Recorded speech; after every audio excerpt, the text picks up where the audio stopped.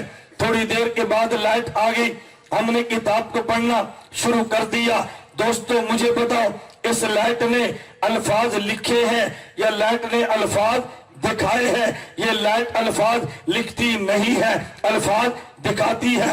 چراغ کے ذمے الفاظ بنانا نہیں ہے، الفاظ دکھانا ہے۔ ابو حنیفہ سراج الامہ ہے، ان کے ذمے مسئلے بنانا نہیں ہے، بلکہ جو مسئلے حدیثوں کی تہ میں بنا کے نبی نے رکھے تھے ابو حنیفہ کے ذمے دکھانا ہے۔ پھر میں کہوں گا کہ جس طرح لائٹ الفاظ بناتی نہیں، یہ دکھاتی ہے۔ ابو حنیفہ کا چراغ مسئلے بناتا نہیں، مسئلے دکھاتا ہے۔ بنائے اللہ کے نبی نے ہے، دکھائے امام ابو حنیفہ نے ہے۔ مسئلے بنانے کو شرع عین والا کہتے ہیں، مسئلے دکھانے کو شرع ہا والا کہتے ہیں۔ ہمارے نبی شارع عین والے مسئلے بنائے ہیں، ابو حنیفہ شارع ہا والے مسئلے دکھائے ہیں۔ اسے علماء کی زبان میں یوں کہتے ہیں، القیاس مظہر لا مثبت۔ قیاس مسئلے بناتا نہیں ہے، قیاس مسئلے دکھاتا ہے۔ ابو حنیفہ قیاس والا مسئلے بنائے اللہ کے نبی نے ہے، اس نے قیاس کیا تو مسئلے دکھائے ہیں۔ بنانے والے مصطفیٰ ہے، دکھانے والے ابو حنیفہ۔ جس دور سے بنے وہ نبی دور ہے، جس دور میں نکلے یہ حنفیت کا دور ہے۔ اس لیے جب کی حدیث ہے تب کا مسئلہ ہے، جب کی آیت ہے تب کا مسئلہ ہے۔ فرق یہ ہے کہ مسئلہ پہلے تھا، نکلا تب ہے جب ابو حنیفہ آیا ہے۔ تو فقہ حنفی کس دور کی ہے؟ بولو نا، کس دور کی ہے؟ یہ بات یہ نبی کے دور کی ہے۔ کوئی بندہ تمہیں غلط فہمی میں نہ ڈالے، اگر نبی کے دور کی ہے تو ایک ایک حدیث سے یہ دو مسئلے کیوں ہیں؟ آپ اس سے پوچھو، حدیث قرآن کی شرح ہے، ایک ایک مسئلے پہ دو حدیثیں کیوں ہیں؟ اگر مسئلہ بنانے والا ایک مسئلے پہ دو حدیثیں دے سکتا ہے تو مسئلہ دکھانے والا ایک حدیث سے دو مسئلے نکال کے دے سکتا ہے۔ مسئلے بنانے والے دو حدیثیں دے دی ہیں تو نکالنے والے نے دو نکال دی، تو پھر کیا ہوا؟ کیا فرق پڑا ہے؟ بعد والے بیٹھے ہیں نا یہ پتا کرنے کے لیے کہ یہ پانی میٹھا ہے یا کڑوا ہے۔ زمین کے نیچے تو پانی دونوں تھے نا، انجینئر نے نکال دیا اور بعد والے نے بتا دیا یہ نہ پینا یہ پینا۔ توجہ، امام صاحب نے دونوں مسئلے نکال دیے، ابو یوسف نے بتایا یہ لینا یہ نہ لینا۔ تمہیں کیسے پتا چلا؟ میں امام کا شاگرد ہوں، جو مزاج میں جانتا ہوں تم نہیں جانتے۔ امام محمد نے بتایا یہ دونوں مسئلے امام کے، یہ لینا یہ نہ لینا۔ اس سے مسئلہ تمہیں سمجھ آنا چاہیے۔ یہ جو لوگ جھوٹ بولتے ہیں نا، امام ابو حنیفہ کے شاگرد امام ابو حنیفہ سے اختلاف کرتے ہیں، انہیں کہو گدو جھوٹ نہ بولو، اختلاف نہیں کرتے۔ امام ابو یوسف کا قول ہے، فتاوی شامیہ میں ہے، امام ابو یوسف کہتے ہیں میں اپنے استاد سے اختلاف نہیں کرتا، ایک ہی مسئلے پہ میرے استاد کی دو رائے ہوتی، میں ایک کو ترجیح دیتا ہوں۔ تم نے سمجھا اختلاف کیا ہے، اس نے استاد ہی کی دو رائے میں سے ایک رائے کو ترجیح دی ہے۔ اسی زمین سے پانی دو نکلے ہیں، ایک کا ذائقہ الگ ہے ایک کا الگ ہے، نکلے دونوں ہیں۔ انجینئر نے ایک کو پینے کے لیے بتایا، ایک سے منع کر دیا ہے۔ ابو حنیفہ نے مسئلے دونوں دیے، یہ بھی ہو سکتا ہے یہ بھی ہو سکتا ہے۔ ابو یوسف نے بتایا یہ لینا یہ نہیں لینا، ہم امام کا مزاج بھی جانتے ہیں، فتویٰ اس پہ ہے۔ وہ کیوں بتایا؟ ابو حنیفہ بتانا چاہتے ہیں اس میں پہلو ہے، نکل یہ بھی سکتا ہے نکل یہ بھی سکتا ہے، لیکن عمل اس پہ ہے اس پہ نہیں ہے۔ تو فقہ حنفی کس دور کی ہے؟ امام صاحب کا کارنامہ سمجھے؟ میں آپ سے کہہ رہا تھا نا، میں مذاق نہیں کر رہا، فجر تک بھی اس موضوع کو چھیڑے نا، آپ کی فجر کی اذانیں ہونی ہیں، یہ موضوع کور نہیں ہونا۔ میں ایک مثال دیتا ہوں، توجہ رکھنا۔ اللہ کے نبی صلی اللہ علیہ وسلم نے فرمایا فضلت علی الانبیاء بست، مجھے خدا نے 6 چیزیں وہ دی ہیں جو پہلی امت کے نبیوں کو نہیں دی۔ ان میں پہلی چیز فرمایا اوتیت جوامع الکلم، مجھے خدا نے جوامع الکلم دیے ہیں۔ جوامع جمع جامع تن کی ہے، کلم جمع کلمہ تن کی ہے۔ توجہ رکھنا، ایک ہوتے کلمہ، ایک کلمہ جامعہ۔ کلمہ کسے کہتے ہیں؟ الکلمۃ لفظ وضع لمان مفردن۔ میں مولویوں کے لیے گیا تو مفردن مفردن، کیوں؟ میں نے کہا یہ کافیہ ہے۔ یہ کیا ہے؟ عوام نہ پشانو ہمارے لیے کیوں بات نہیں کرتا؟ یہ ان کے لیے ہے جو ہمارے بارے میں سمجھتے ہیں یہ اسٹیج کا خطیب ہے، انہوں کتاباں نہیں ہوندیاں، اگر ہوندیاں تو بہ کے پڑھاندہ نا۔ میں نے کہنا مجھے 10 جگہ کا علم بھی آتا ہے، مجھے عوامی زبان بھی آتی ہے، میں اس پہ جتنا خدا کا شکر ادا کروں کم ہے۔ ہر آدمی اپنی کارگزاری سناتا ہے کہ نہیں؟ آپ کے ہاں اگر تبلیغ والے آئیں اجتماع پر کارگزاری نہیں سناتے؟ بتاؤ، جمعیت والے ووٹ مانگے کارگزاری نہیں سناتے؟ میں سناؤں تو پھر یہ ریا کیسے ہے؟ ایک یہ ریا کا فتویٰ میرے لیے ہے، ہر آدمی کارگزاری سناتا ہے۔ مفتی صاحب فرما رہے تھے نا، میں تحدیث میں نعمت کے طور پہ کہتا ہوں کرۂ عرض پہ تم پھر لو، میری بات پہ یقین نہ کرو، کرۂ عرض پہ تم پھرو، پھر بندے ڈھونڈنا جو خانقاہ کا پیر بھی ہو، توجہ رکھنا، جیل کا اسیر بھی ہو، میدان کا مجاہد بھی ہو، درسگاہ کا مدرس بھی ہو، قلم کا ادیب بھی ہو، سٹیج کا خطیب بھی ہو، مناظر بھی ہو، تلاش کرنا، جب ملے تو مجھے نام بتا دینا۔ تجھے سمجھ کیوں نہیں آ رہی؟ اس لیے کہ میں بڑے شہر کا محتمم نہیں ہوں۔ تجھے سمجھ کیوں نہیں آ رہی؟ اس لیے کہ میں بڑے باپ کا بیٹا نہیں ہوں۔ میں کہتا ہوں ہاں ہم نے محنت کی ہے۔ آپ کو بات نہیں سمجھ آ رہی؟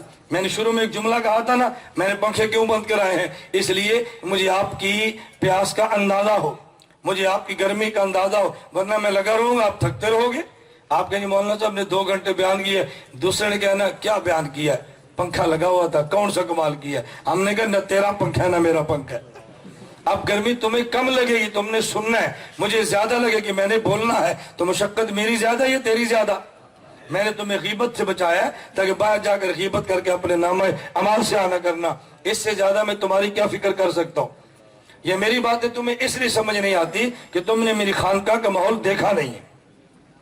خدا گواہ ہے، میں ساتھ کہتا ہوں تمہیں ایسا پیر چاہیے تو اور کیا چاہیے؟ تمہیں ایسا پیر ملے تمہیں اور کیا چاہیے؟ ہم انشاءاللہ اپنے خانقاہ اور اپنے مشائخ کی ترجمانی کرتے ہیں۔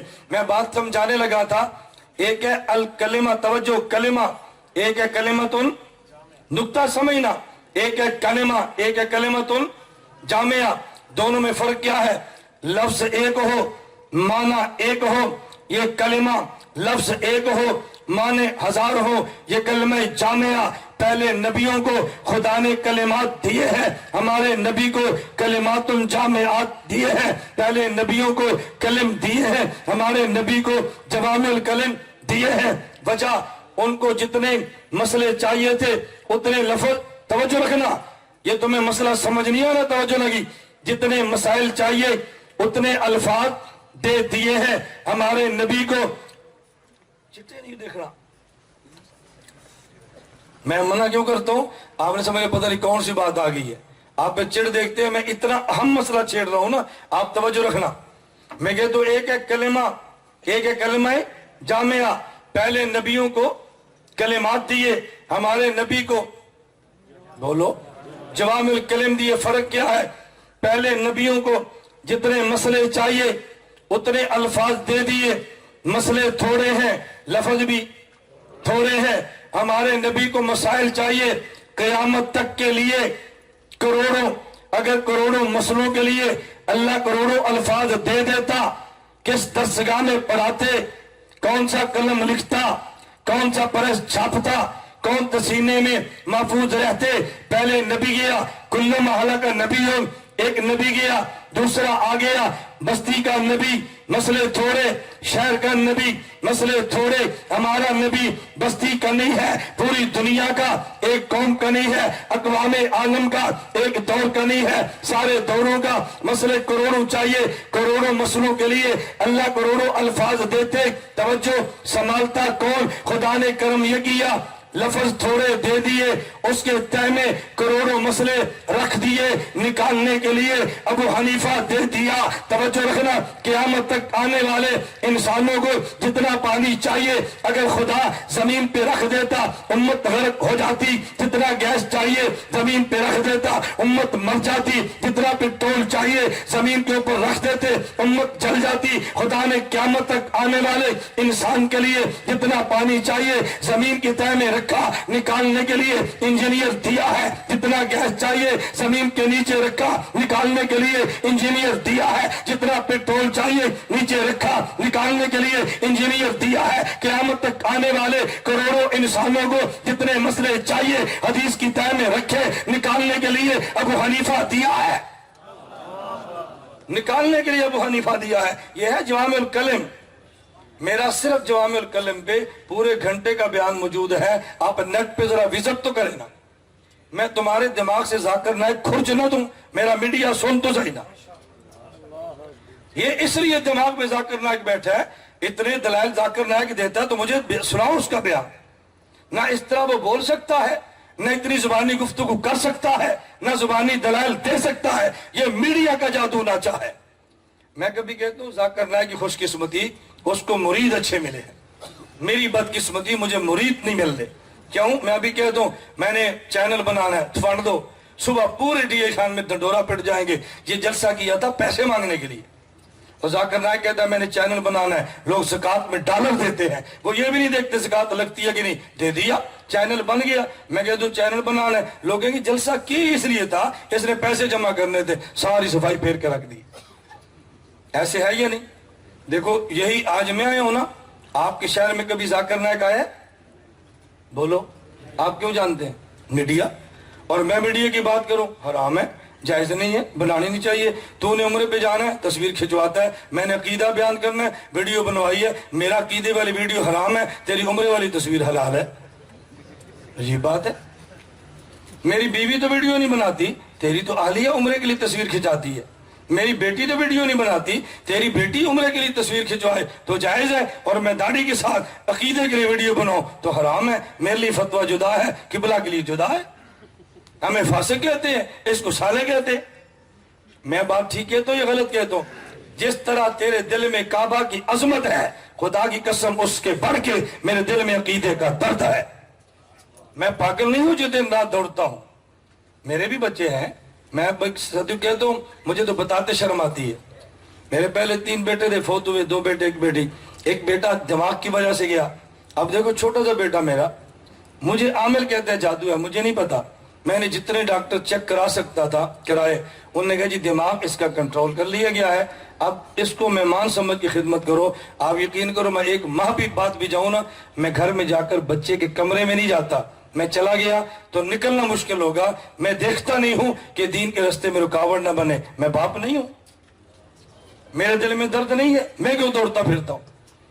میں اس لیے بات کہتا ہوں کہ ہم پاگل نہیں ہیں، ہاں ہمارے دل میں عقیدے کا درد ہے، اس لیے ہم کبھی نہیں کہتے میری جماعت میری جماعت میری جماعت۔ میں نے کبھی جماعت کا پھڈا پایا؟ میں نے کہا مسلک دیوبند کی کوئی بھی جماعت ہو، میرے سر کا تاج ہے، تو سٹیج لگا، عقیدہ ہم بیان کریں گے۔ تبلیغ والے لگائیں، ہم سے دلائل لیں، جمعیت والے لگائیں، سیاست پہ ہم سے دلائل لگائیں، دفاع صحابہ والے آئیں، ہم سے دلائل لیں، ختم نبوت والے آئیں، ہم سے دلائل لیں، تو میں ایسا وکیل کو ملے گا؟ ہر بندہ کہتا نہیں میری جماعت کے جلسہ نہیں، میں نہیں آتا۔ میں کہتا ہوں مسلک دیوبند سارا میرا ہے، ہم سب پہ دلائل دینے کے لیے تیار ہیں، دینا چاہیے کہ نہیں؟ ہم امت کو توڑنے والے نہیں، امت کو جوڑنے والے ہیں۔ میں نے کہا امام صاحب کے کارنامے، ایک کارنامہ سمجھ آیا؟ یہ تو میں اشارے کر رہا ہوں، میں بات سمیٹتا ہوں۔ میرے امام کا دوسرا کارنامہ یہ ہے، حضرت امام نے اصول بھی دیے، مسائل بھی دیے۔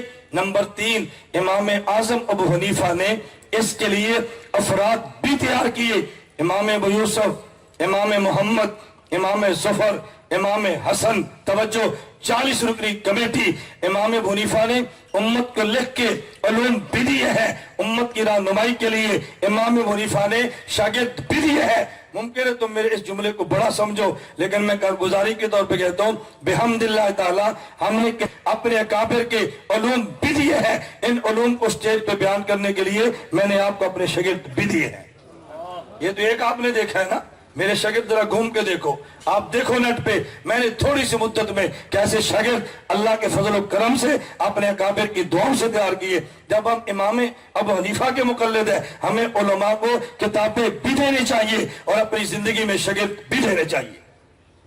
ہمارے اکثر لوگ کیا کہتے ہیں، حضرت مولانا امین اکاڑوی صاحب گئے تھے نا، ان کے جنازے پہ علامہ حیدری نے فرمایا تھا اور رو پڑے. فرماتے جب استاد جی تھے میں جاتا تھا، اب میں کس کے پاس جاؤں؟ حضرت دنیا سے چلے گئے، ہر دیوبندی کہتا تھا مولانا اکاڑوی چلے گئے ہم یتیم ہو گئے. میں نے کہا میں مر گیا نا، تم یہ نہیں کہو گے یتیم ہو گئے، تم کہو گے ایک گیا ہے 100 شاگرد ہمیں دے کر گیا. ہمارے جانے کے بعد غیر مقلد خوش نہیں ہوگا، مر گیا. بدعتی خوش نہیں ہوگا، مر گیا. ہم نے ہر شہر میں شاگرد دیے ہیں. آپ ہمارا تعاون کر سکتے ہو؟ بولتے نہیں کر سکتے ہو؟ ہمارا ایک ہی تعاون ہے، چھٹیوں میں لڑکے آؤ، علماء تخصص کے لیے آؤ، ہمارے دورے میں شرکت کرو، بیٹھ کے اسباق پڑھو اور ان علوم کو دنیا میں پھیلاؤ. ہم یوں نہیں کرتے.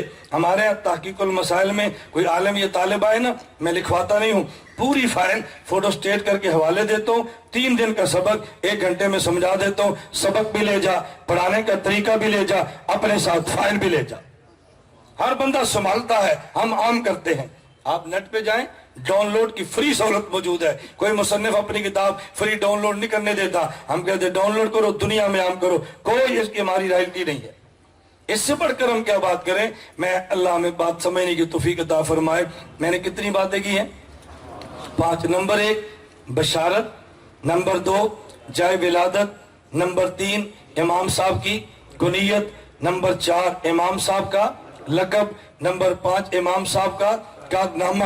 میں نے صرف 5 باتیں اختصار سے بیان کی ہیں. میں اگلی 5 چھوڑتا ہوں، پھر سے انشاءاللہ اللہ مجھے اور آپ کو امام اعظم ابو حنیفہ رحمہ اللہ. بیٹھو نا یہ کام نہیں کرنا، ڈنڈے والا بیٹھ، ہم بٹھا لیں گے تو ڈنڈا تھلے رکھنا ذرا. اللہ خوش رکھے. نہیں، اس نے اپنی ڈیوٹی دی ہے، ہم اس کو شاباش دیتے ہیں. میں صرف کہتا ہوں آپ نے جلدی نہیں کرنی. اللہ میں بات سمجھنے کی توفیق عطا فرمائے. ہمارے زیادہ تقاضے نہیں ہیں، آپ سے ایک تقاضا ہے. 31 مئی سے 12 جون تک مرکز اہل سنت والجماعت لاہور روڈ سرگودا انشاءاللہ 12 دن کا دورہ ہوگا. اس میں آپ طلباء علماء تشریف لائیں گے؟ آئیں گے نا بھی انشاءاللہ. آپ محنت کرو، اور کوئی آئے نہ آئے رائے بینڈ والے ضرور آئیں. کیوں؟ یہ ہماری سڑک سے گزر کے جاتے ہیں. میں 6 دن تمہارے پاس ڈیرے لگا کر بیٹھ جاتا ہوں، آپ 6 گھنٹے میرے پاس کیوں نہیں آتے؟ سڑک سے گزرتے آئیں گے نا بھی انشاءاللہ. دوسری میری آپ سے گزارش یہ ہے، آپ فارغ ہوں گے، ہماری کتب باہر موجود ہے، ہمارے میموری کارڈ باہر موجود ہے. میموری کارڈ لیں اور آپ کتب لیں، اس کا مطالعہ کریں، میموری کارڈ کے بیانات سنیں. آپ 2 کام کر سکتے ہیں نا. اللہ ہم سب کو اپنے اکابر کا سچا خادم بنائے، اکابر کا مسلک اپنے اکابر کے مزاج کے مطابق لے کر چلنے کی توفیق عطا فرمائے.